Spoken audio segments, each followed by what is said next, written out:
Mga igsuon, natapos na ang duha ka libo ka tuig nga tagal nga panahon o kahigayunan sa pagbalik ni Kristo sa kalibutan. Mubanos niini ang usa ka libo ka tuig nga si Kristo mohari uban sa iyang mga katawhan. Aron sa pagsubay sa kamaturan niini, nahimugso ang programa nga The Kingdom of God ug ubos niini ang tulumanon nga consumatum est, natapos ng tanan. Mga igsoon, ingnon ko kamo nga consumatum est, kaya natapos naman ang buluhaton sa Dios niining pagkatapos sa ikaduha ka libo ka tuig nga ni si Kristo, kay kiniman ang ikaunom ka libo ka tuig gikan nga nagpakasala si Adan.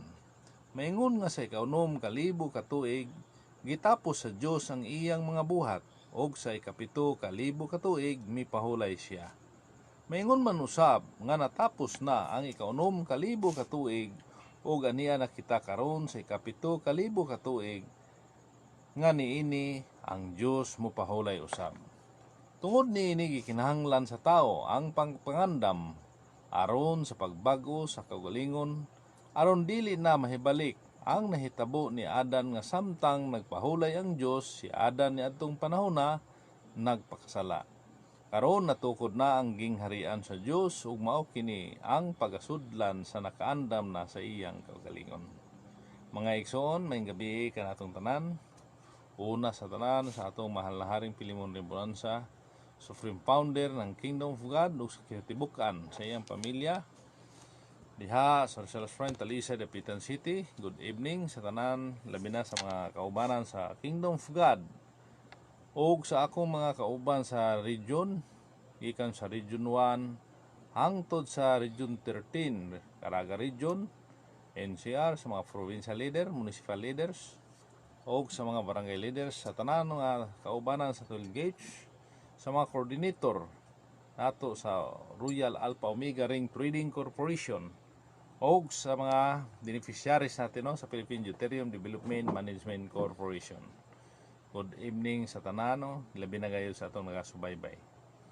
O sa atong igsuon nga nagatanaw karon si Emmanuel Ampan, no? So kung ako masaya pa ni naanis siya sa Paradise, no? So good evening no sa inyong pagsubaybay sa atong live karon na gabion na nining na programa nga Kingdom of God o Gingharian sa Dios. Mao kanay ato ang pinaka main topic kining Gingharian sa Dios, kay mo kanay sugo sa Dios aron ang mga tao masayod bahin na anang gingharian, kay mo kanay ipapangita sa Dios kanang gingharian. Mao nga halos tanan tao nangita nangandoy na nang gingharian sa Dios tungod kay mo kanay pagharian, no? Pagharian sa Dios kanang gingharian. Meaning dinhi kana mahitabo sa kalibutan, no? Dinhi kay ang Dios man magahari uban sa mga katawhan. Mao kana mga igsoon atong taga-subaybay. O atong niagi karon mga ika 35 ka bisis, no? 35 na ni ka higayon nato nga pag live, no? Sa atong programa na Kingdom of God. Kaya nga pabalik-balik natin ang ating sasabihin tungkol sa kaharian ng Diyos para maunawaan sa lahat ng mga tao na napakinig, no? Nagapakinig sa ating programa, para malaman nila kung ano ang talagang kagustuhan ng Panginoon, no?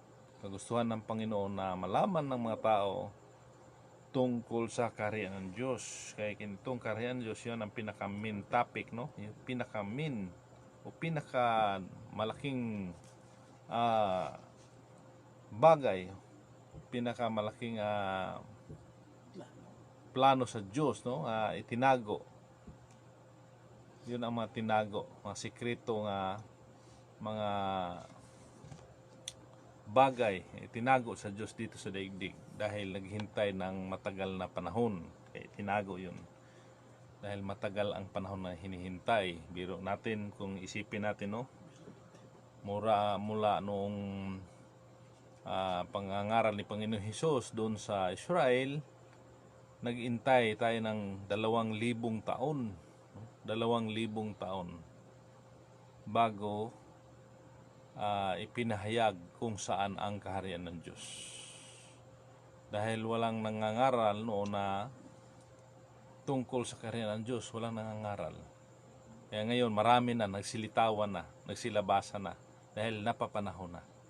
Napapanahon. Kaya lang, yung iba, hindi nila ma-approve kung saan talaga ang kaharian ng Diyos. Dahil may nagsasabi na doon sa kataas-taasan, doon sa tinatawag ng Paradise Heaven. Doon daw lagpas pa sa mga bituon, yun ang Paradise Heaven. Yun ang tinuro ng ibang mga kapatid natin na nangangaral sa Biblia. Yun ang kaharian ng Diyos doon din. At may nagsasabi pa na yung kaharian ng Diyos, yung tao na paghaharian doon sa kaharian ng Diyos, ay mamatay muna bago makarating doon. So, yun ang paliwanag din nila. So, mayroon ding ibang nangangaral na yung kaharian ng Diyos doon lang mismo sa nila, sa kanilang grupo. So, mayroong mga grupo nga ganun, mga pundok, grupo na mga religious organization na inangkin din nila na sila lang ang paghaharian ng Diyos. Sila lang daw nakasulat sa banal na aklat. So, kaya natin na pag-aralan natin maigi, pakinggan natin ng mabuti yung mga iba-ibang pangaral, no? Iba-ibang pangaral, dahil doon natin mainunawaan kung saan talaga ang nagsasabi ng katotohanan, no? Katotohanan. Kung sila din tanungin, katotohanan din yun. Yeah, yun din ang pangaral nila, katotohanan din, dahil hango din galing sa banal na aklat, no? Kaya walang nagsasabing hindi katotohanan. Kaya lang doon natin titingnan yung mga aral nila, kung gaano kabigat, no? Gaano ka tibay yung mga patutuo tungkol sa kaharian ng Diyos. Kaya kung i-compare natin sa aral sa Kingdom of God,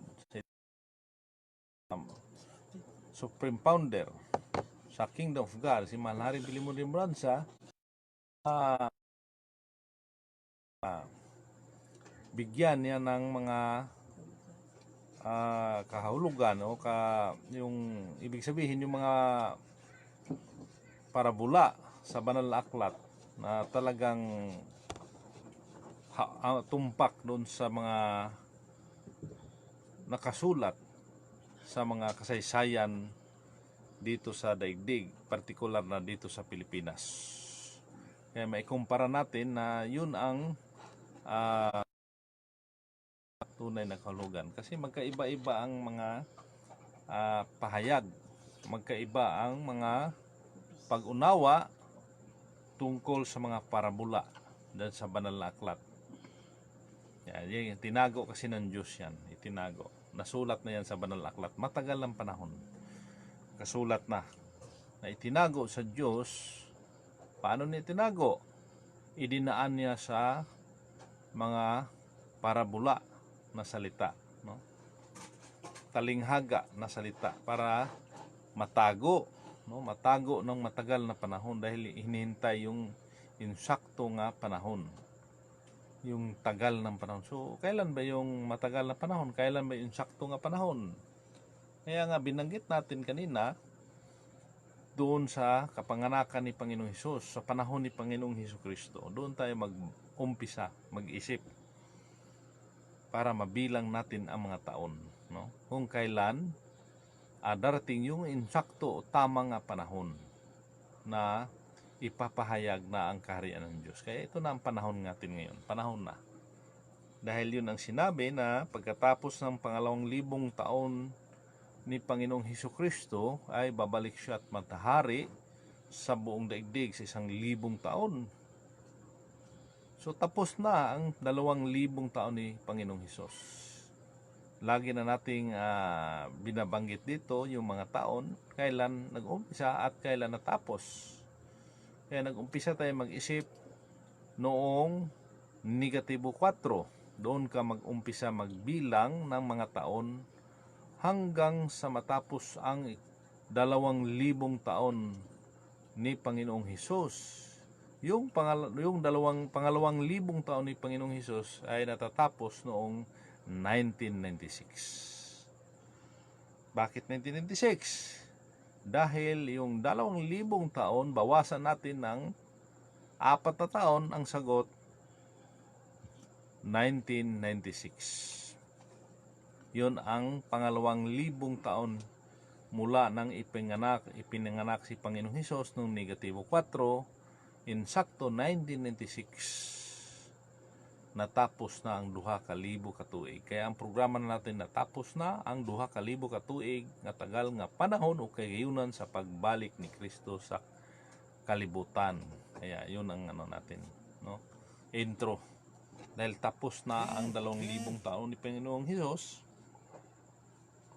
mula nung ipinanganak siya noong negatibo 4. Kaya nakapasok na tayo ngayon 1,000 taon of Christ, no? 3,000 years of Christ.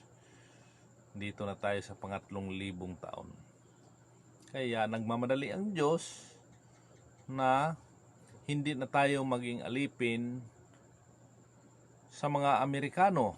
Kasi huling nag-alipin sa atin mga Amerikano from 1898, December 10, doon sa Treaty of Paris, no? Mayroon silang nilagdaan doon na yung bansa ng atin sa Pilipinas ay binayaran sa mga Amerikano doon sa mga Kastila ng $20 million. Kaya hindi na tayo alipin sa mga Kastila noong mga panahon na yan, 1898 sa December 10. Pero patuloy pa rin, inalipin tayo mula noon hanggang 1995. Amerikano na ang may hawak sa bansa nating Pilipinas hanggang 1995. Natapos ang tagal kasi yun ang sukat na panahon na yun ang bilang natin sa ika-430 taon.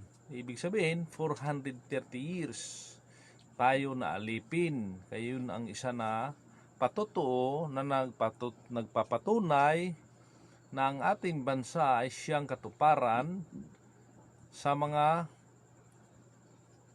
parabula, no? Sa mga hula, siyang katuparan ang ating bansa.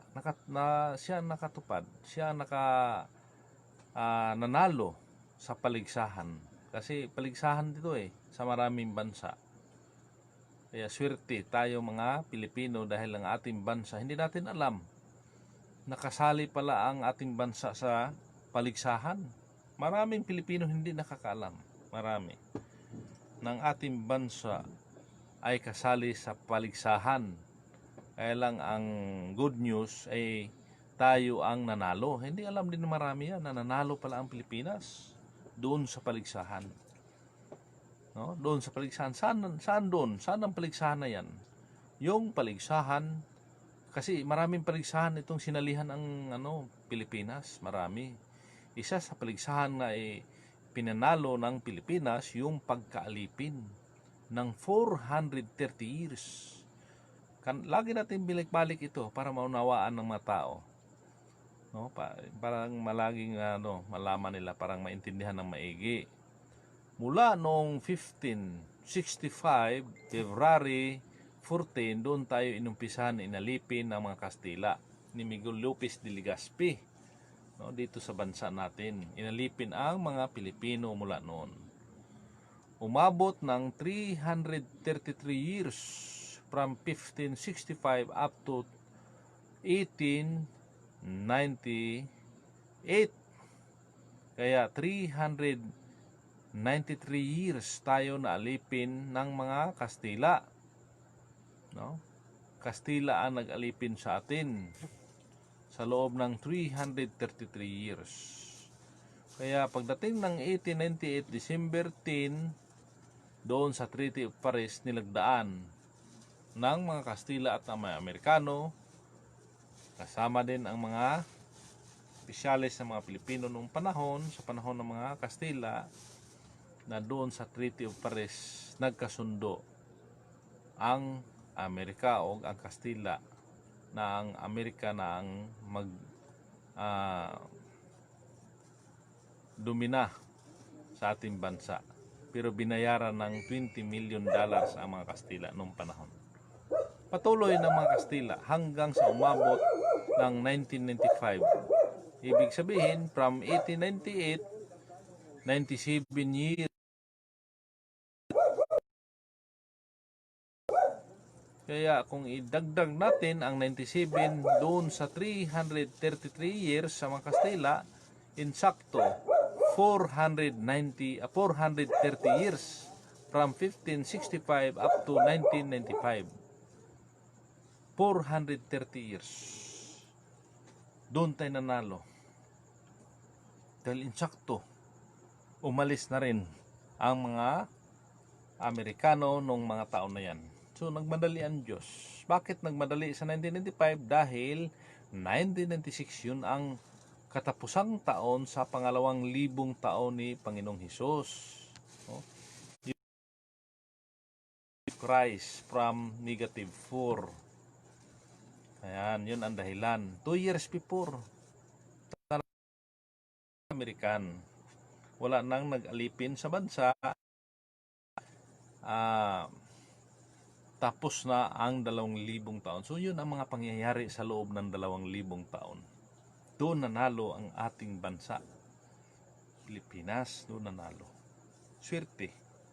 Swerte ang lahat ng mga Pilipino dahil nanalo ang ating bansa. Hindi alam. Walang kamalay-malay.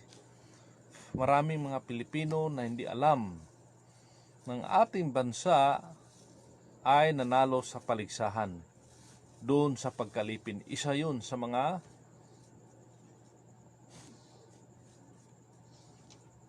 yun ang isa sa mga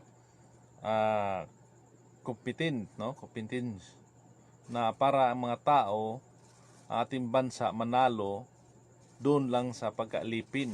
Kaya hindi alam yun kahit yung mga Pilipino noon na pinarusahan sa mga Kastila, hindi nila alam na yun pala ang katuparan, yung paghihirap nila. Kasi naghihirap sila, mga Pilipino nung panahon. Yun ang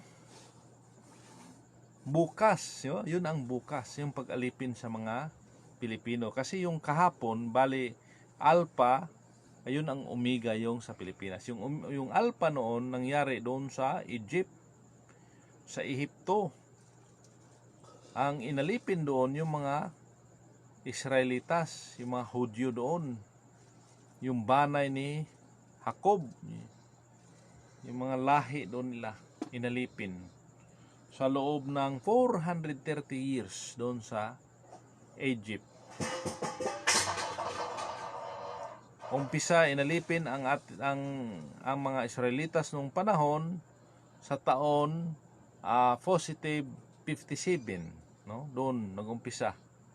Yun ang taon sa pagpasok nila Jacob kasama ang kanyang banay, no? Mga kaliwatan, mga kalahi. Pumasok sa Egypt noong taon positive 57. Umpisa doon, kung bilangin mo, hanggang sa 400, mag-isip ka ng 430 years from 57. Kaya noong pagdating ng taon 487, positive yun. Ang taon nun, positive year.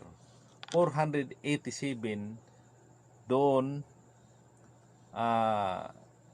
lumabas ang mga Israelitas kasama ni Moses. Yan, alipin din sila doon. Yun ang basihan natin kung paano paghanap. Kaya doon natuklasan sa itong mahal na magtutudlo, mahal rin Filemon Riamburanza, dahil hinahanap niya yung bansa na nakatupad mula 1970s pa, 70, 75, umpisa na niyang pinangaral ito. Umpisa na ang Pilipinas siyang katuparan.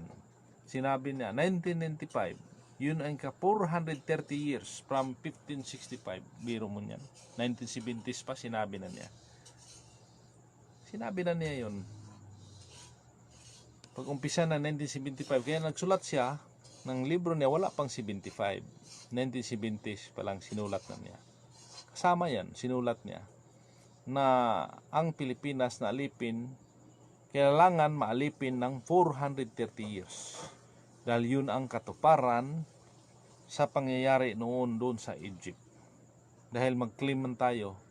Kung mag-claim tayo, kailangan patibayan natin, patutunayan natin kung paano tayo makaklaim, kung paano tayo magpatotoo na yun talagang nakatupad. Yun talagang nanalo sa paligsahan. So yun ang isa na malaking paligsahan na sinalihan ng ating bansa.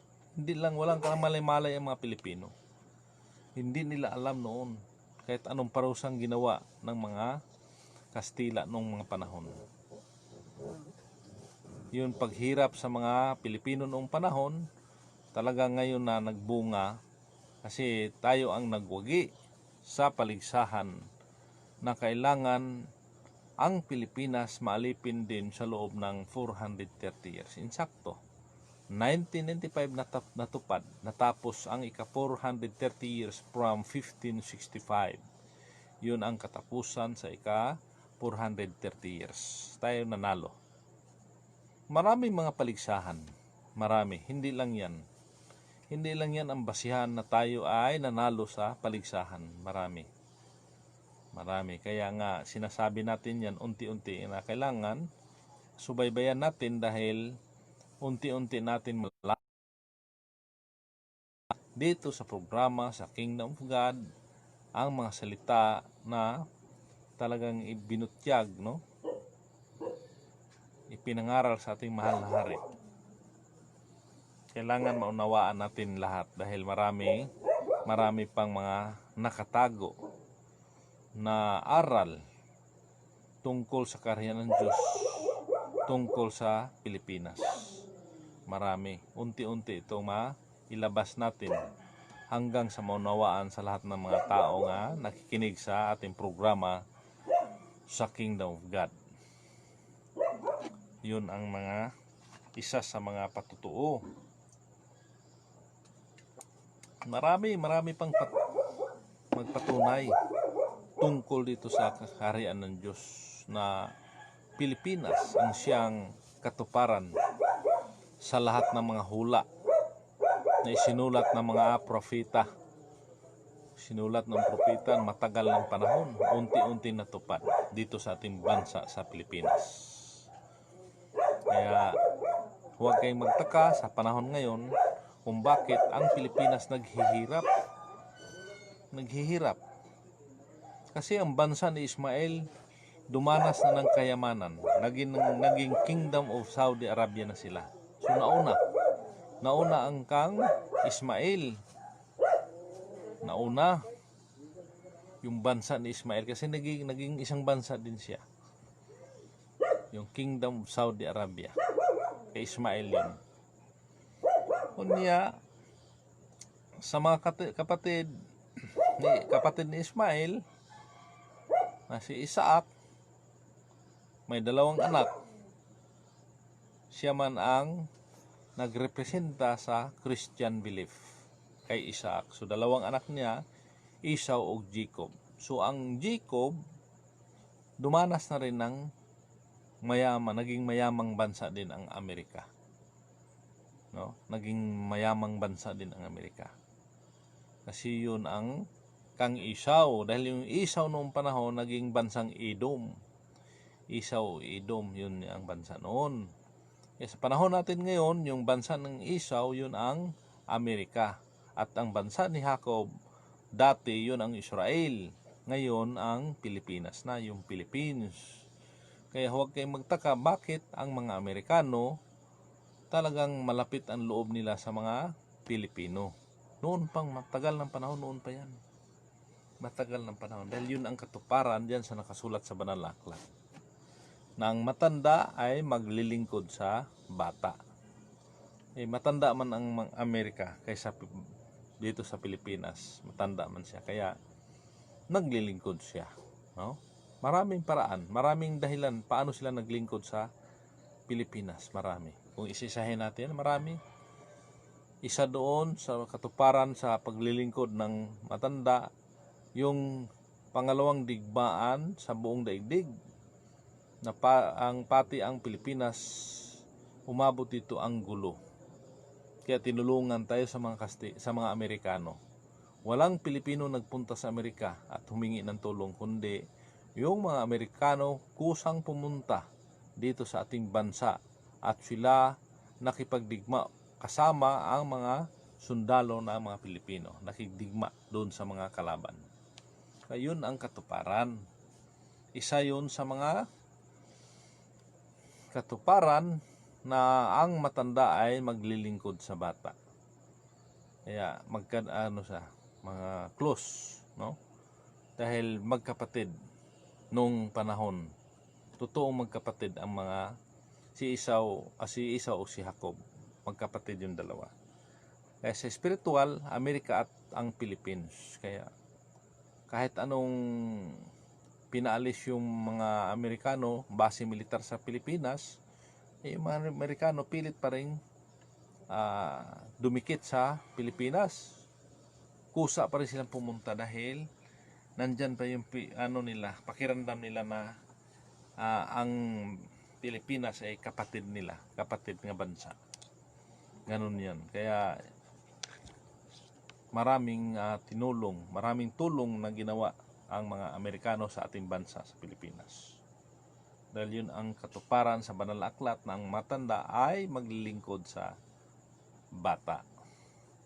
Yun mga kapatid. So yung kapatid natin dyan sa La Union na nanonood ngayon, si Marlo Gaa.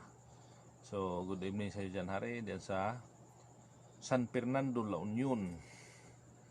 San Fernando City, La Union, sa Region 1 ka. Region 1 yan.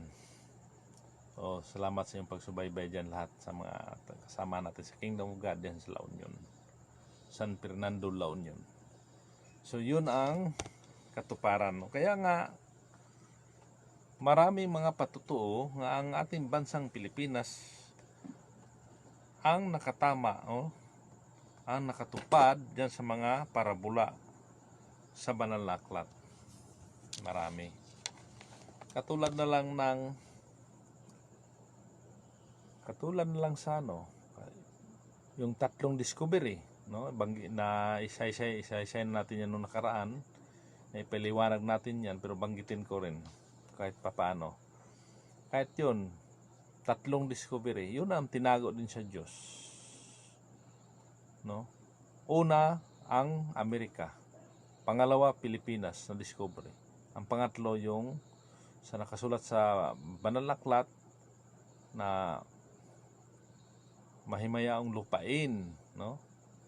Yun ang sa buwan. Yun ang pangatlong discovery. Yun ang tinago sa Diyos. Dito natupad sa daigdig. Amerika, Pilipinas, at ang buwan. Yun ang patutuo. No? Matibay yan. Nakasulat sa banal na aklat yan. Kasulat yan sa Apokalipsis 10:7. Yan. Pero huwag kayo maghanap ng Philippines at Amerika. Hindi nyo mabasa doon, Amerika at Pilipinas. Kasi nga, parabola yun siya. Tinago nga doon sa parabola. Lahat ng salita ng Diyos halos nung panahon na yun, para salita ng Panginoong Hesus, ay puro parabola o talinghaga. Para kunti lang makaunawa. Kunti lang. Dahil matagal pang panahong hinihintay. No? Salamat, Hari, sa shoutout. Ay, salamat din. Welcome sa inyo sa subaybay din. So, yun ang dahilan kung bakit ang Pilipinas nagwagi sa mga paligsahan. Dahil maraming paligsahan ang sinalihan ng ating bansa. Hindi natin alam, hindi alam ng mga nauna pa sa atin, mga may edad na. Hindi nila alam nga nagpaligsahan ang ating bansa, kasali sa paligsahan. Maswerte lamang dahil ang Pilipinas ang siyang nagwagi sa mga paligsahan at siya ay ang ating bansa ang binigyan ng kaharian. Kaya dito binigay. Yun ang gantimpala ng Diyos. Sa maraming paligsahan, sa dami-daming paligsahan na sinalihan ng Pilipinas, ang gantimpala pala ay kaharian ng Diyos. Binigay noong 1523. Ngiro mo, paligsahan hanggang 1995, umabot. Pero 1523, binigay na ng kaharian. Ibig sabihin, alam na ng Diyos na ang manalo sa paligsahan yung Pilipinas. Biro mo yan. 1565,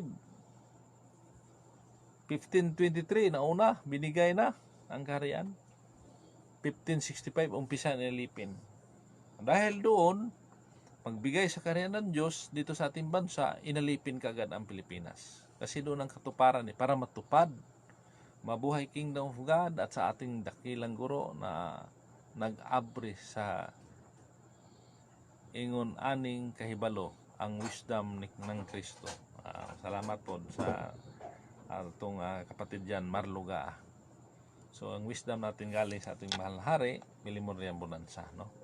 Kaya i-share rin natin yung konti nating nalalaman para ang lahat matuto, makaunawa, makaintindi sa ibig sabihin ng pangangaral ng Kingdom of God. So yun ang dahilan kung bakit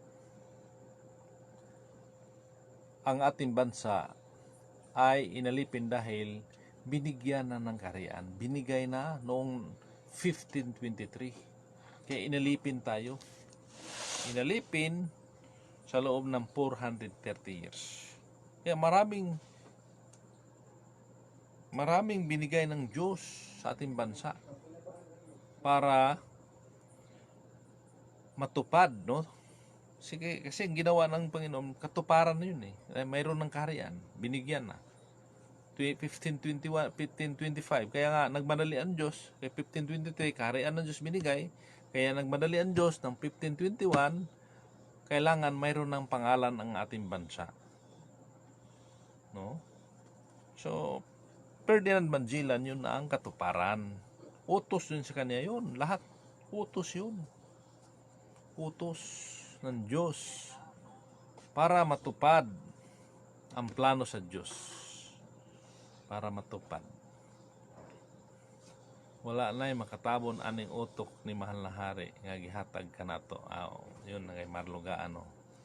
So, mayroon lang kinokopya yung kaalam ni Malhari dahil wala namang ibang aral na ibinigay tungkol sa kaharian ng Diyos. Yung aral na tinuro ni Malhari, marami na rin nag-ano nito. Kaya lang ginamit naman sa iba nating mga kapatid. Sana gamitin nila sa tama, no? Sa tama na pangangaral. Dahil iba, ang kinin nila ay pagdating ng araw, sisingilin din sila dyan sa Panginoon. Dahil itong kaalaman natin, yung wisdom, galing sa Diyos yan. Kaya,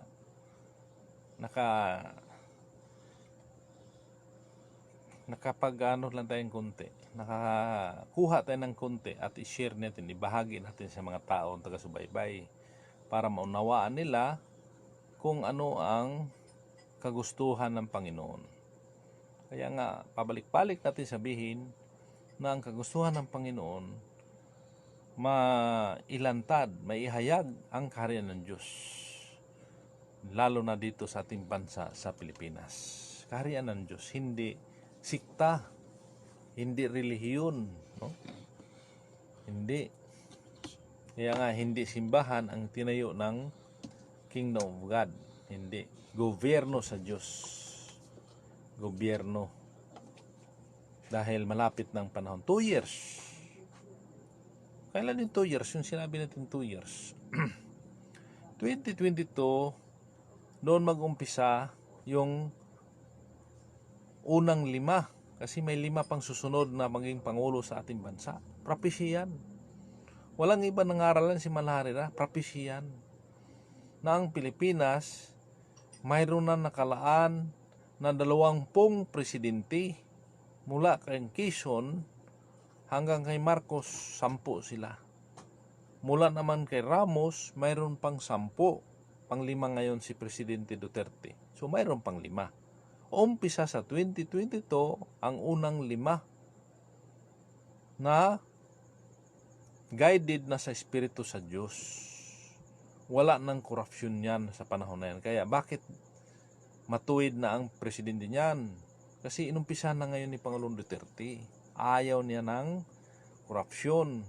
Dahil gusto ng Diyos pagdating ng 2022, wala nang korupsyon. Dahil 2 years after, gobyerno na sa Diyos 2024. Mo kanay gobyerno sa Diyos 2024. Yun ang 1 hour of God from 1982. 1 hour of God, 41 years, 8 months, and 14 days. April 11, 2024. Diyan ang gobyerno sa Diyos. Kaya marami namang na, o sa Bisaya pa yun, naligaw sa Tagalog, naligaw. Dahil sinigaw nila 2022 daw. Diyan nagkaano. Ang gobyerno sa Diyos mag-umpisa, kaya yun ang aral binigay ni Malhari, April 11, 2024. So kopyahin naman yan sa mga nangungopya sa aral ni Malhari. Pero alam naman ng maraming tao na ang originality na si Malhari. Noon pa, matagal na sinabi yan. Unti-unti lang niya sinabi, hindi lang binigla niya sinabi. Unti-unti. 1 hour of God from 1982, July 27, idagdag mo ang 41 years, 8 months, and 14 days. Ang sagot, April 11, 2024. Yun ang isang oras ng Diyos. Diyan naman ang sukat ng gobyerno sa Diyos. Hindi simbahan ang tinayo ng Kingdom of God. Kaya wala ka makitang simbahan ng Kingdom of God. Walang simbahan. Yung mga meeting place, mayroon. Nagtatayo. Yung mga kapatid natin na na-establish na. Kaya walang simbahan. Marami naghanap ng simbahan ng Kingdom of God. Walang simbahan ang Kingdom of God. Kasi gobyerno ang itatayo. Gobyerno sa Diyos. Paano? Paano ang gobyerno sa Diyos? Kaya nga, ang inilagay ni Malhari, una sa lahat, ang 12 ka mga apostolis nga gi-assign niya sa mga bawat region. Sa 12 regions sa buong Pilipinas. Yun ang una niyang nilagay. Pangalawa, ang nilagay ni Malhari, yun ang pattern, no? Yan ang pattern para malaman sa mga taga-subaybay natin. Ang sunod niyang inilagay, yung provincial leaders. Bawat probinsya, dati, umpisan niyan, tag-isang leaders, nilagay niya. Tapos, ginawa niyan 2, kasi malalaking probinsya. Pero isa pa rin, ang isang probinsya pa rin yun. 2 lang leaders nilagay. Iba, ginawang 3, yung mahigit 10 na mga municipalities. Ginawang 3 leaders. Pangatlo, yung municipal leaders. Lagyan ng municipal leaders. Isang municipal, isang leaders. Hindi ibig sabihin na yun ang papalit. Hindi. Patuloy pa rin yung pinili ng taong bayan. Iba yung pattern sa Kingdom of God. Yun ang kaparehas ng pattern. Pero may leaders ang nilagay ang ating Malhari sa lahat ng mga municipal. Mayroon din ang barangay leaders. Hindi kapitan ang yan, leaders sa Kingdom of God. Mga leaders sa mula barangay, municipal, province at region. Yun ang pattern na ginawa ni Malhari sa Kingdom of God. Yun ang itinayo niya. Hindi simbahan, no? Hindi simbahan ang tinayo, kundi kaharian ng Diyos, gobyerno sa Diyos ang tatayo niya. Yun ang sistema. Kaya malaman ng mga maraming taga-subaybayan ang original na pattern ni Malhari. Yun ang pattern niya. Hindi na mabago yan kasi yun ang pattern niya. Noon pa yan, 1990s pa yan. Ginawa na niya yung pattern na yan. From region down to barangay. leaders. Yun. Pero ang wealth sa kingdom of God, ang system sa wealth, from barangay up to central. Ganun ang system. Yun ang system ng kingdom of God. Para malaman sa mga lahat natin na taga-subaybay. Hindi simbahan ang itinayo ni Malhari. Hindi simbahan, walang simbahan ang kingdom of God. Kung mayroong mga itinayo, yun ay mga multi-purpose, meeting place, yun lang, no? Hindi simbahan. Yun ang mga kapatid. So, yun ang ano natin, no? Kaya nga binanggit ko yun dahil isa sa mga patutuo na yung aral ng Kingdom of God ay base sa banal na aklat, base sa mga history sa Pilipinas, kahit sa buong daigdig. Kasama yon dahil nagpaligsahan ang buong daigdig, ang lahat ng bansa nagpaligsahan. Maswerte lang tayo dahil dito ibinigay sa Diyos ang kaharian. Dito dia binigay. Di mo na unang Christian, naging Kristyanismo ang Pilipinas noong 1521. April 14, nahimong Kristyanos. Nagiging Kristyanos ang mga Pilipino. Nag-umpisa doon sa Cebu. Yun ang history sa Pilipinas. 1523, dito na ang kaharian ng Diyos ibinigay. Ibinigay na ang kaharian ng Diyos sa ating bansa. Kaya sunod-sunod na yung katuparan na ginamit ng Diyos, ginawa ng Diyos. Dahil dito ng kaharian ng Diyos, kailangan maalipin ang ating bansa ng 430 years. No? 430 years. Natupad, natapos na natin. Tapos na. Sa mga hindi pa alam, tapos na. No? Tapos na ang 430 years. Tapos na. So, i-greet muna natin si Rebiglodo Cortel. So, nanood siya ngayon nasa Malaysia. No? So, good evening sa inyo, Diharina. Sa iyong pagsubaybay. So, mag-ingat din kayo dyan. Dasalan kayo parati. Trabaho niyo para successful ang pagtrabaho niyo dyan. So, yun ang dahilan, no? Kung bakit inalipin tayo ng 430 years dahil para matupad ang nangyari doon sa Egypt na nalipin ang banay ni Jacob sa loob ng 430 years. So natapos na rin kita na alipin, kaya pasalamat tayo. Hindi alam, maraming hindi alam. Kahit yung mga opisyalis sa ating bansa, hindi nila alam yun, na ang Pilipinas pala ay kasali sa paligsahan. Naalipin tayo ng 430 years. Hindi nila alam yun. Hindi nila alam. Kung hindi ito ibinutyag o ipinahayag sa ating mahal na hari, hindi natin alam. Kahit tayo, hindi natin malaman na ang Pilipinas pala naalipin. Walang nakapag-pangaral niyan. Manghanap kayo sa ibang mga grupo kung may pangaral silang ganun. Nga ang Pilipinas naalipin ng 430 years. Walang nakapagpangaral niyan. Kung mayroon mga ngayon, nangopya na. Kasi 1970s pa, 75, umpisa na ipinangaral ni Malhari. Ipinangaral niya. Personal, sa mga barangay, sa mga municipal, sa mga government properties, sa mga covered court. Si Radio sa Manila, DCXL, DWBL, DCHQ, pinangaral din to.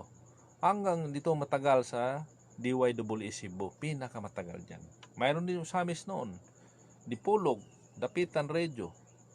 At sa mga radio sa Mindanao, mga kasama natin, pinangaral yan, matagal na. Kaya, ibinalik din namin ngayon na ibig sabihin, matagal na itong pinangaral ni Malhari. Na nalipin ang ating bansa ng 430 years, walang iba nakapangaral niyan. Mayang gabi, hari, o sa imong pamilya diha, mabuhay Kingdom of God from Rebe Glodo Cortel from Malaysia. So, salamat rin na. Good evening sa inyo diha. So, yun ang dahilan bakit ang ating bansa ay inalipin ng 430 years para matupad. Katuparan sa pangyayari dahil nag-claim tayo, maraming nag-claim. Maraming mga swikta, mga pundok, mga grupo, mga denominasyon nag-claim na itong bansang Pilipinas siyang bansang Israel. Bagong Israel, bagong Jerusalem. Paano? Hindi nila ma-explain. Paano? Kaya dito sa Kingdom of God, ipihayag natin na ang katuparan sa pagkaalipin doon sa mga Israelitas, sa banay ni Jacob, doon sa Ehipto, dito sa Pilipinas.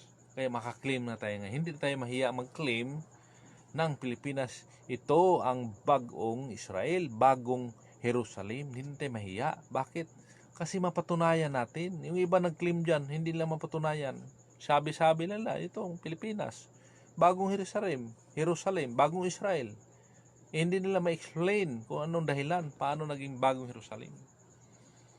Yun ang katotohanan.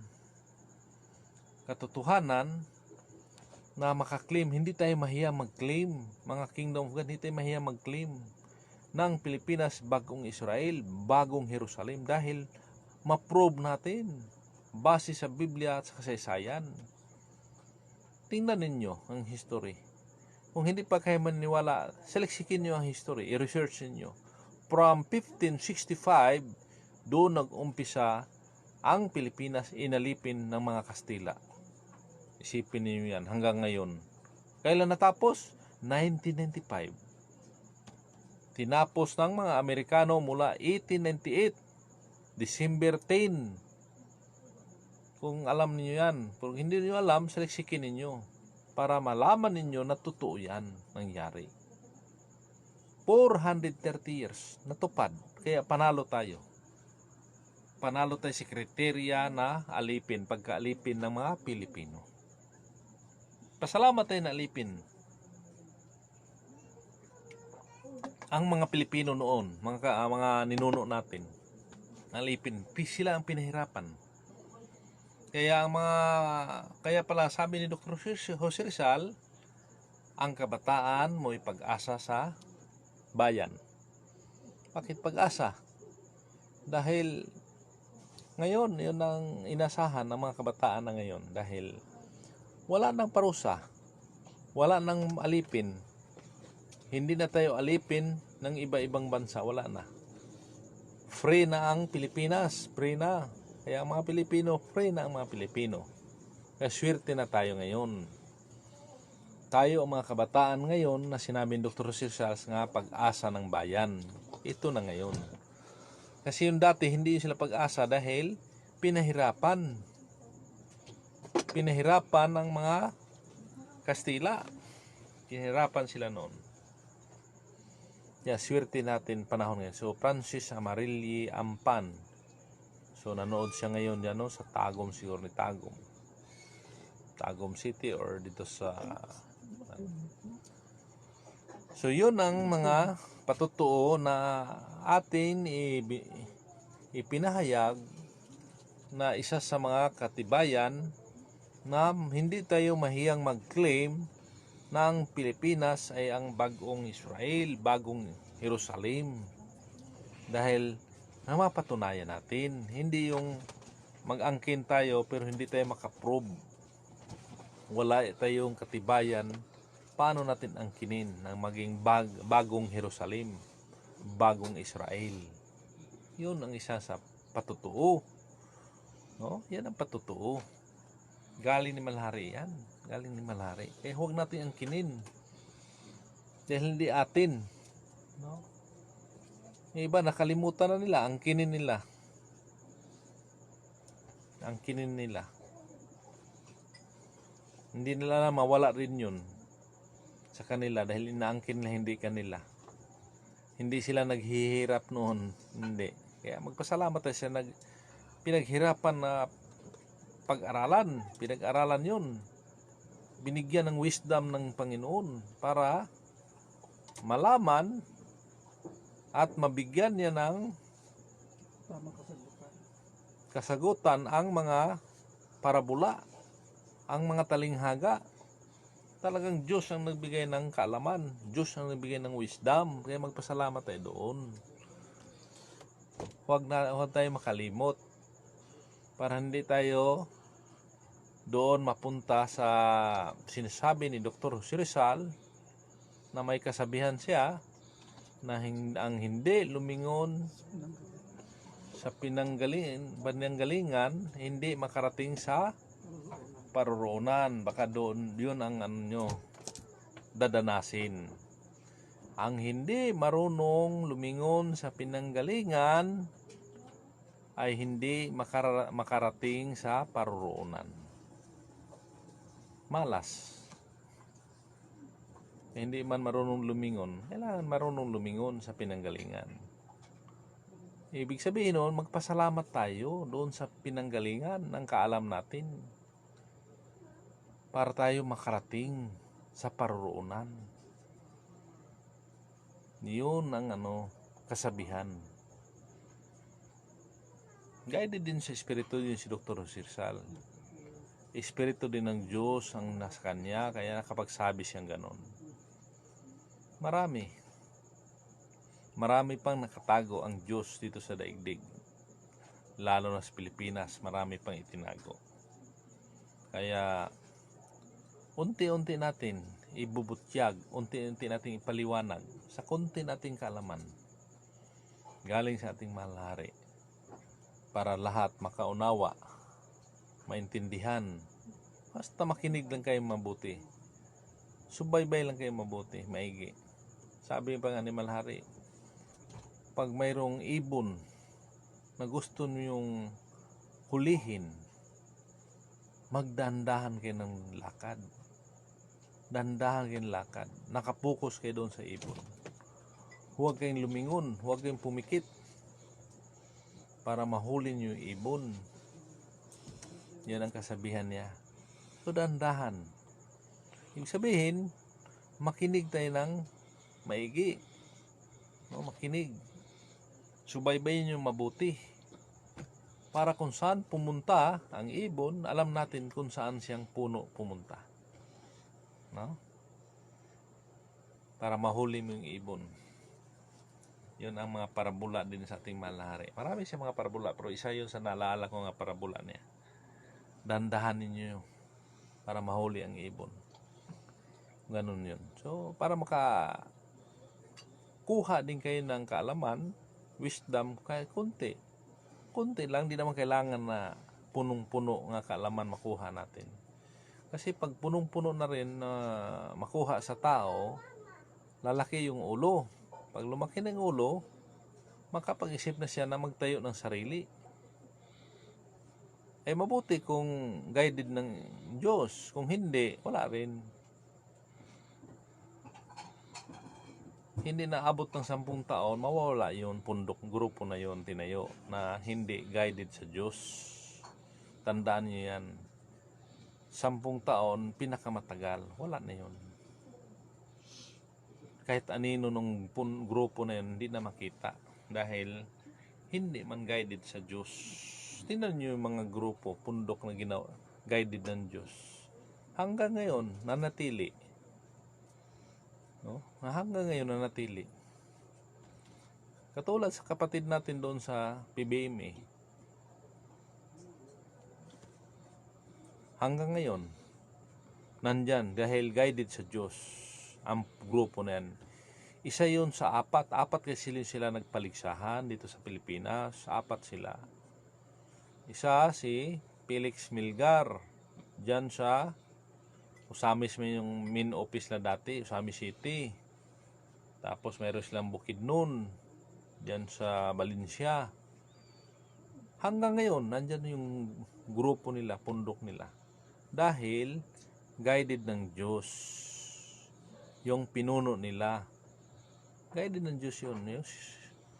Tapos successor lang yun, anak ni Felix Milgar. Sila si katong sa Jinsan, si Angel Milgar. Diyan sa Bukidnon, kalimutan ko sino, kasama namin sa Manila dati yun. Yung anak niyan lalaki. So nagpatuloy ang grupo ni Felix Milgar, Iglesia sa Diyos Espiritu Santo. Dahil guided sa Diyos yun. Sundan ni Anastasio Balasi, Harak Christ Jesus, dyan sa Osminia, Zamboanga del Norte. Hanggang ngayon, natili yung grupo nila. Mayroon pa rin. Kahit sabihin mo nagka-hiwa-hiwalay, nagkabahagi sila, pero nandiyon pa rin yung grupo nila. Pangatlo, yung kang Rubin Eclio sa Dinagat Island, hanggang ngayon nandyan dahil guided ng Diyos yun. Ang pang-apat na paligsahan, si Malahari sa Kingdom of God. Hanggang ngayon, nandyan. 10 years lang kasi ang dyan, ibigay natin.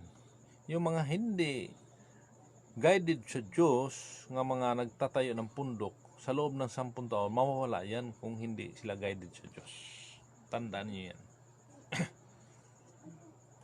10 taon lang ang palugit nila, mawawala yung pundok, yung grupo, lalot na hindi sa Diyos. Lalot na hindi sa Diyos. Yun ang mga dyan. Reynold Milgar. So, salamat tare. So, talagang alerto itong kapatid natin si Marluga dyan sa layo ito, kapatid natin. Dyan sa San Fernando City, La Union, no? Si Reynold Milgar. Yun ang isa sa namuno dyan sa Osamis, Cagayan, Valencia, siya dyan. Doon sa Jinsan, ng kapatid natin, anak ni Felix Milgar, si Angel Milgar. So, bahagi sila ng dalawa. Ganoon naman talaga dahil marami ding anak yun si iso nating Felix Milgar. Hindi ko lang kilala yung iba. Basta yun sila dalawa na mumuno. Kaya malaki ding grupo dyan sa Jinsan, malaki doon sa Valencia. Mayroon din sa Osamis City, yung Iglesia sa Diyos Espiritu Santo. 4 kasi yun sila nagpaligsahan dito sa Pilipinas. 4. Kaya lahat na yung 4 na yun, yung 3, puro mga sikta ang tinayo. Yung Kamalhari lang na iba dahil Kingdom of God ang itinayo niya. Kingdom of God. Yun ang no? So, Reynold Milgar. Igsuon na itong Reynold. So, na-meet namin yan sa Manila dati. Kasi nagpunta din sila lagi doon. Lagi kami magkasama niyan noon. Hindi niya siguro matandaan. Sila, kilalang kilala namin yun. Dahil anak siya ni Felix Milgar. Siya, nakakilala din sa amin na kasama ni Malahari sa Kingdom of God. Alam din niya yun. 2005, 2006 hanggang 7 yun. Kita-kita yun. 1990s, kita din kami yan. 1998. 97, buhay pa yun si Felix Milgar. 98 ata yun na namatay. So yun mga kapatid, no. Kaya nga, binanggit ko lang yun dahil silang 4 nagpaligsahan din yun na tatayo kaharian ng Diyos, Kamalhari yung tinayo. So kasama pa rin yun dahil Diyos din, guided din sila sa Diyos. Yung 3 na yun, yung naunang 3. Guided din sa Diyos. Kaya hanggang ngayon nanatili ang kanilang grupo. Nanatili at dumami.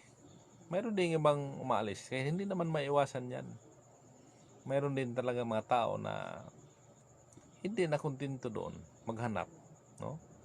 So, si Francis uli, Amarili Ampan.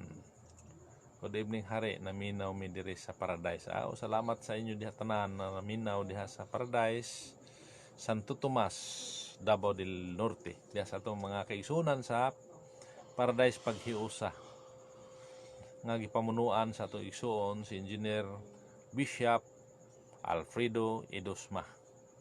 Salamat sa inyong pagsubaybay. So muna, daghan patag ato mo ni istoryahon kay matod pa ni Malahari ang Dios istorya ning kalibutan, istoryahon ra ba ang Dios nag-istorya sa kalibutan, istorya kay pinaagi magdamgo ang Dios kadamgo man muna nga alam ni Malahari yun kasi sinabihan din siya sa Panginoon. Kaya nga naibutyag din niya yung lupang pangako, yutang saad sa Binisaya. Sinabihan siya nga yutang saad, diyan mag-umpisa sa Osamis City hanggang sa Zamboanga City. Anong palatandaan? Sabi pa ni Malari, ang palatandaan yung birhin sa kuta. Kaya may kuta ko diha. Kanang pader sa Usami City, yung taptan sa birhin, kuta yung likod na yan. Sa panahon sa mga Kastila, kung hindi ko nagkamali. Kuta, kaya tinawag siyang birhin sa kuta. Diyan sa Usami City. Yun ang uluhan. O ang paahan ani, yung lupang pangako, ang paahan doon sa Fort Pilar. Kuta pa rin sa Fort Pilar, doon sa Zamboanga City. Kaya nakarating din kami doon. Kaya mayroon ding kuta doon sa mga Kastila, sa mga sundalo nung panahon na yon. Yun ang pinakita ng Malari na yun ang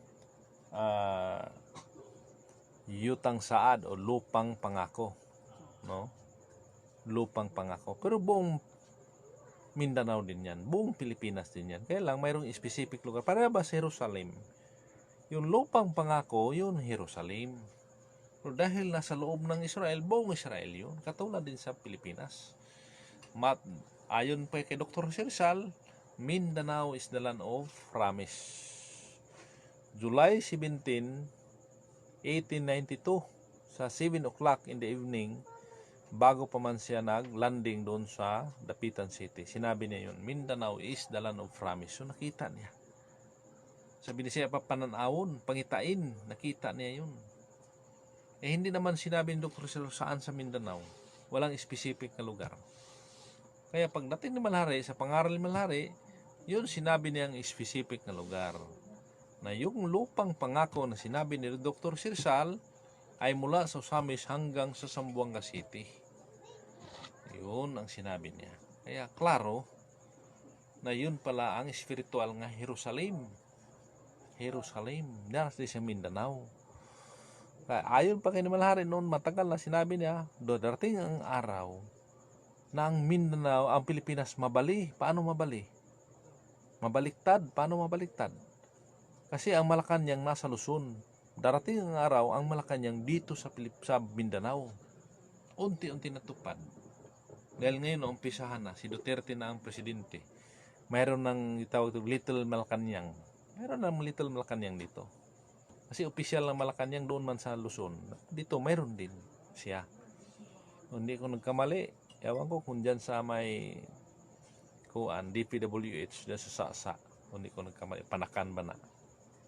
Little Malacanang, mayroon din siyang doon, basta dito sa unti-unti na yan. Kaya pag masundan pa ito ng presidente na taga Mindanao, ilang presidente na dito sa Mindanao maging presidente ng taga Mindanao, posible na magiging Malacanang dito na sa Mindanao. Matutupad na yan. Parapisi kasi yun. Parapisi. Yun ang mga propesya nga unti-unti lang natin na-recall, no? Na-recall natin.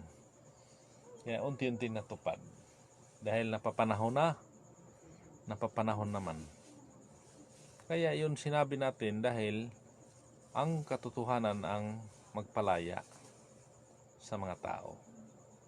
No, katotohanan man magpalaya. Kaya nga, ibinutyag natin na itong kaharian ng Diyos dito magmumula sa ating bansa sa Pilipinas. Dito magmumula.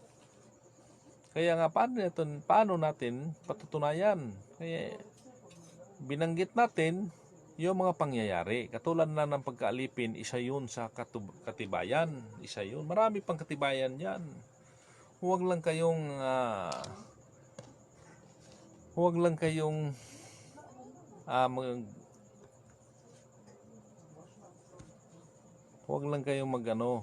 magmadali dahil subaybay lang kayo lagi dito dahil unti-unti nating ibubutyag yun, ibubulgar lahat ng mga katibayan, lahat ng patutuo tungkol sa ating bansa sa Pilipinas.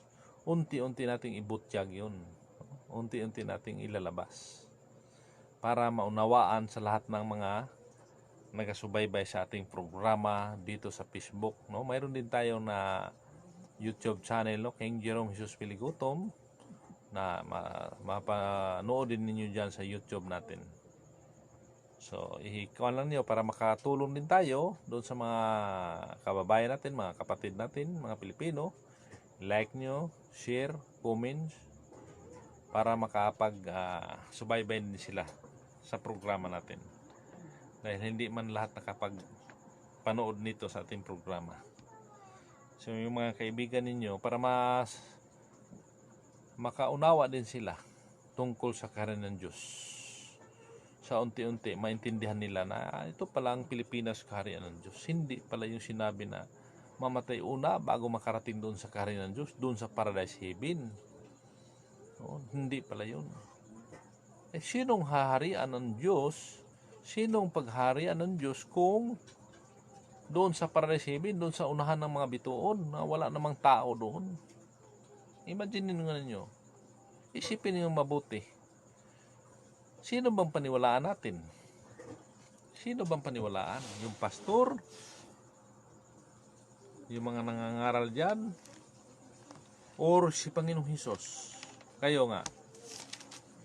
Kayo isip. Kung sinong paniwalaan natin. Yung mga pastor o si Panginoong Hesus? Sabi ng mga pastor, ang kaharian ng Diyos doon sa third heaven, yung tinatawag na paradise heaven. Kung gamitin natin ang science, ang paradise heaven, doon pa na sa unahan sa mga bituon. Malayo. Kung gamitan natin ang science, yun ang patutuon nila. Ang iba din nagsabi na ang paghaharian ng Diyos, mamatay una bago harian. Pero kung mag-research ka sa banal na aklat, ang Diyos hindi sa mga patay, kundi sa mga buhay. Isa yun.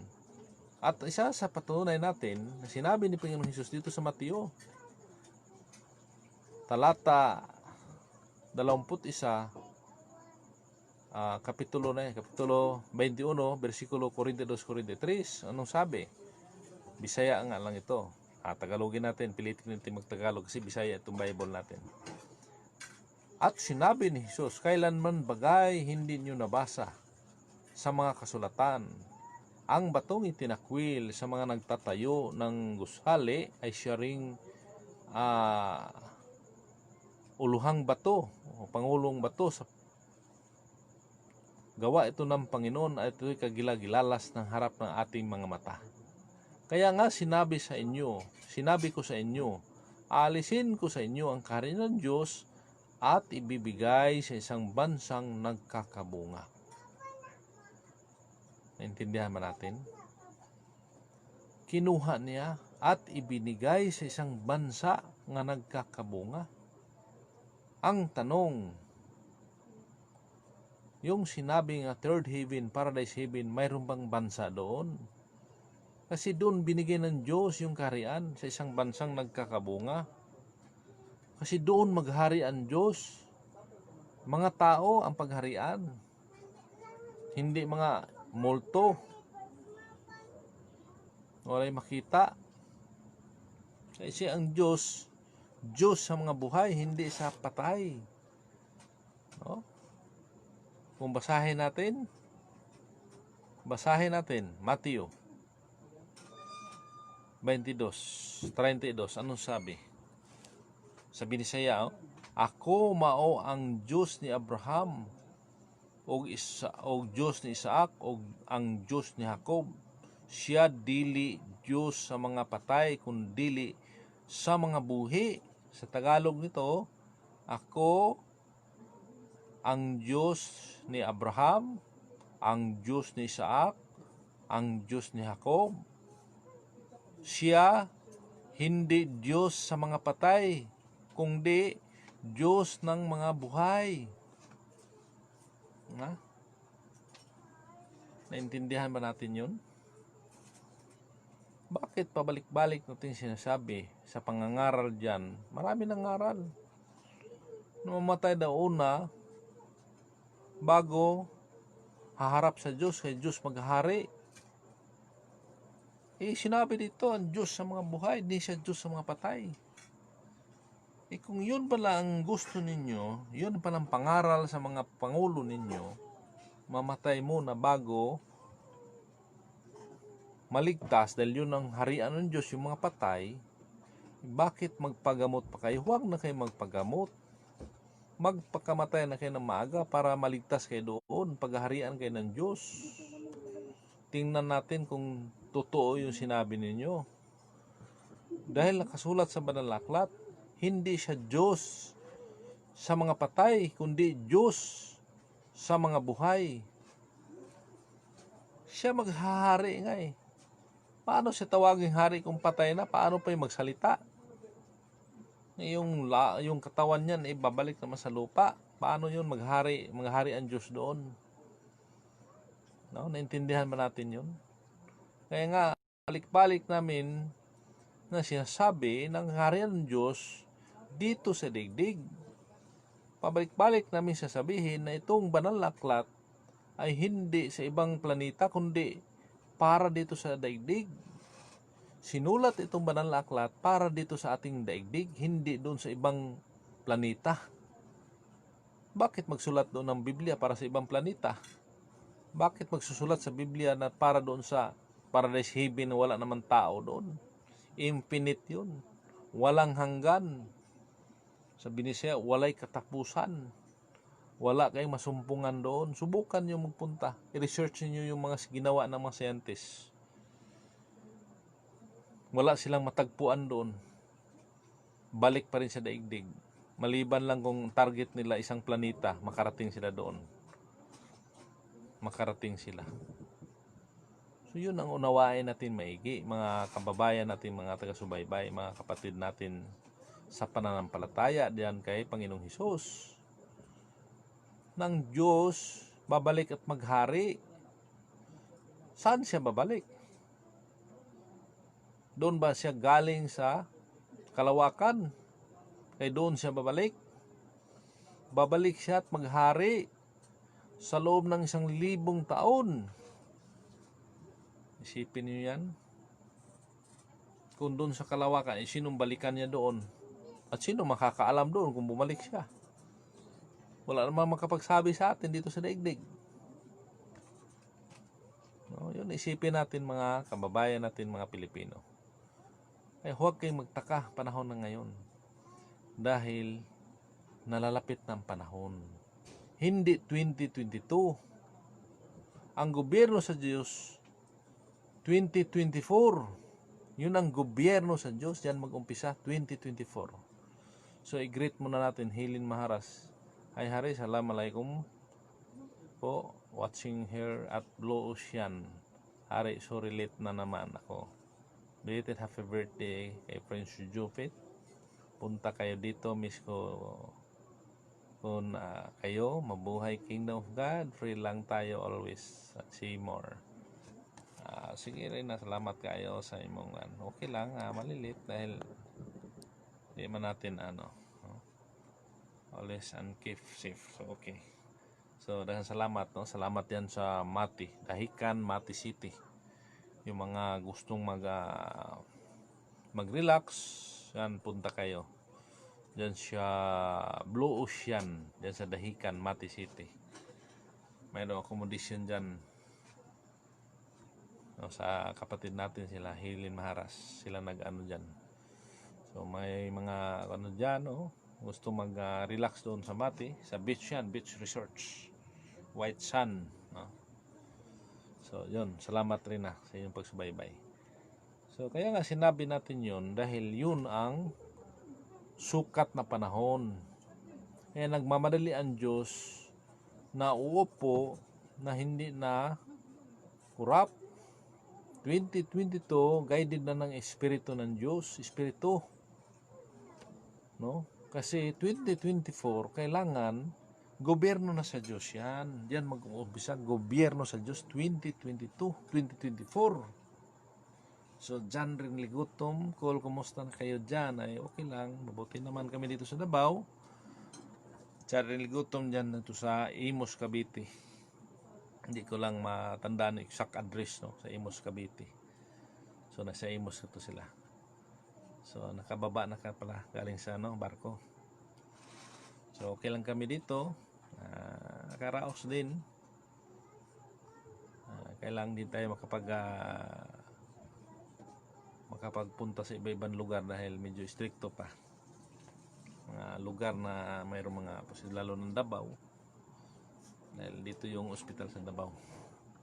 So yun ang lagi natin pabalik-balik para maunawaan sa mga tao na yung Kingdom of God ay para sa mga tao yan, hindi sa mga ano bang sabi nila, mamatay una. So tao dyan, sa loob ng karya ng Diyos tao, dahil bansa ang binigyan ng karya ng Diyos. Meaning, kumpos sa mga katauhan, maraming mga tao, dahil Diyos ang maghari. Diyos ang maghari dyan sa isang bansa. Magmumula dito sa ating bansa sa Pilipinas. Pero buong daigdig yan, ayon sa sinabi ko noong nakarang natin, live na magbibilang pa tayo ng maraming taon bago lalaganap sa buong daigdig ang Kingdom of God ng Pilipinas. So Malagasang Imus Cavite pala. So sakop pala sa Malagasang sila si John Rel Gutom. So kumusta mo diha John Rel? John Rel, yung papa, yung mama mo diha, kumusta? So mga kapatid natin taga-subaybay, bakit pabalik-balik natin sinabi? Para maunawaan sa lahat ng mga tao. Para maunawaan yung mga nagkagulo pang isip. Magulo pang isip nila dahil sa mga aral din sa narinig nila sa kanilang mga grupo, sa mga founder, sa mga pastor. Dahil yun ang unawa nila sa parabola, sa talinghaga sa banal na aklat. Biro mo naman yung parabola. Yung parabola dyan sa Apokalipsis, napakalalim. 7 ulot, 10 sungay. Drawing kagad ng dragon. Lagyan din 7 ulo, 10 sungay. Yun ang unawa nila. Yun ang unawa nila. Pero ang unawa ni Malhari, napakalinaw. Yun palang 10 sungay, 7 ulo, ay mga 10 presidente. Yung 7 ulo, ito pala ang mga 7 elected President of the Philippines. I-add natin yung 3 na mga appointed, 10 lahat. Isa lang kasi yun sila, isa lang. Hindi yung iba yung 10, iba yung 7. Isa lang sila. Kasi yung sungay, lahat sila may mga ibig sabihin, lahat sila mga pangulo sa bansa, lahat sila. Kahit appointed yung 3, pangulo yung lahat, pangulo. Yun mga kapatid natin sa baybay. So sabi ni John Rel Gutom, okay lang kami ko lang. Okay, salamat na ingat din kayo dyan sa mga ngayon. Dasal lagi para iwas sa mga katalagman ng mga sakit na kumalat sa buong daigdig. So yun ang natin. Kaya nga pabalik-balik natin sinabi. So marami pa tayong sasabihin. Marami pa. Pero unti-unti lang nating ibubutyag dahil hindi natin matanggap lahat, hindi natin madala lahat, para hindi tayo magulo ang isip natin. Dahan-dahan natin na ibubutyag ng mga aral na galing sa itong mahal nating Pilimon-Rimbunan-sa. So sa ngayon, samantala muna tayo magpaalam sa ating programa sa Kingdom of God. Ako magsalamat uli sa lahat na nagasubaybay sa ating programa sa Kingdom of God. Sa mga lahat ng mga kasama natin sa Kingdom of God. Una sa lahat sa atong mahal na Haring Pilimon-Rimbunan-sa, sa atong sa kanyang mga pamilya, sa iyang mga anak na sila si Prince Rocky Rimbunan-sa, Adolfo Rimbunan-sa, sa lahat ng mga kapatid. Magandang gabi sa inyo lahat dyan sa Rizal Shrine, Talisay, Dapitan City. Sa mga kasama ko sa Region 1 hanggang Region 12, Region 13, Caraga Region, NCR.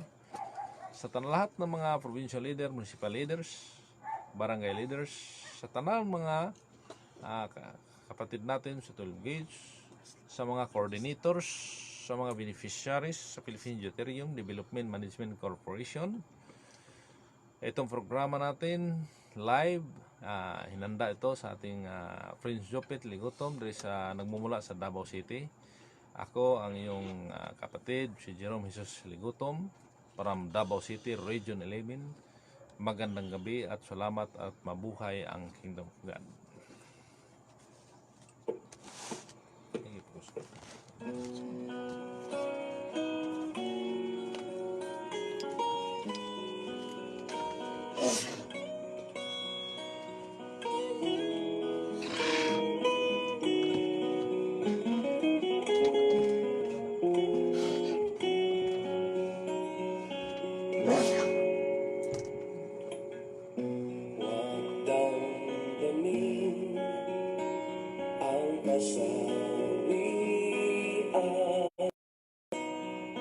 May bukas pa tayong buhay, sisikapin ang iyong araw at ang landas mo ay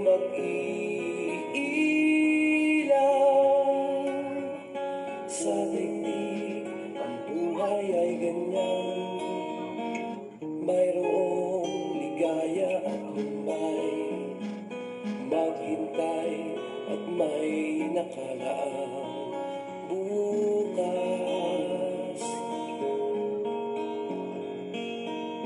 May bukas pa sa iyong buhay, tutulungan ka ng Diyos na may galaw.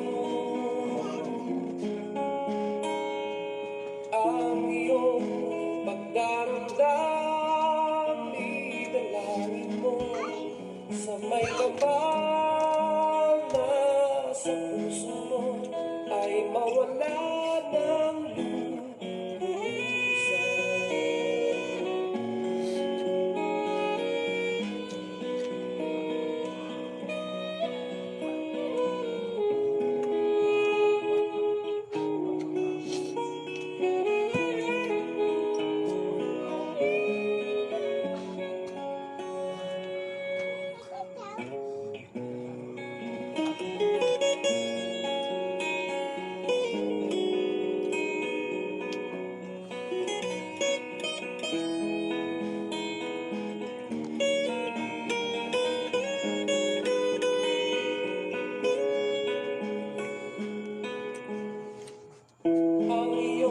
pagdaramdam, idalangin mo sa may kapal na sa puso mo ay mawala ng lubusan.